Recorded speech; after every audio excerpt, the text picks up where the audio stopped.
व्हायला नको होतं तेच झालं. परकीयांची वाईट नजर पडली आणि धर्माच्या नावानं सुरू झालं रणकांदन.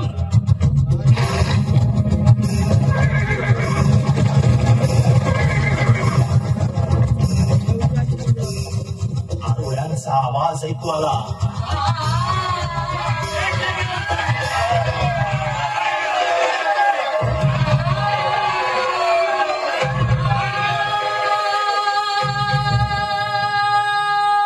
शक आले, खूण आले आणि ग्रीकही आले आणि इथंच सामावले.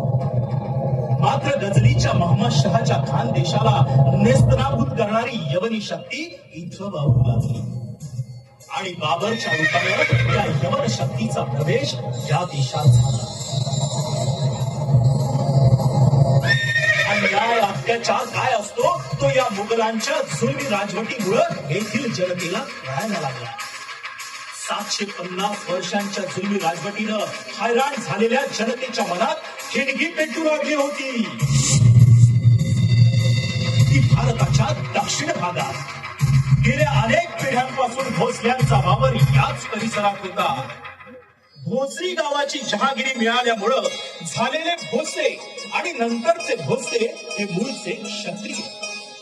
या भोसल्यांमधील शहाजी हे आदिलशाहीत सुभेदार होते. बरीच वर्ष सुभेदारी पत्करल्यानंतर जुलमी राजवटीला कंटाळून जबरांच्या विरुद्ध उठाव करण्याची त्यांची इच्छा होती. मात्र आतताईनं केलेला उठाव मोडला जाईल याची जाण असल्यामुळं शहाजीनं आपली सुप्त इच्छा इथंच राहू दिली. परंतु त्यांची पत्नी जिजाऊच्या मनात मात्र बंडाचे झेंडे फडकत होते.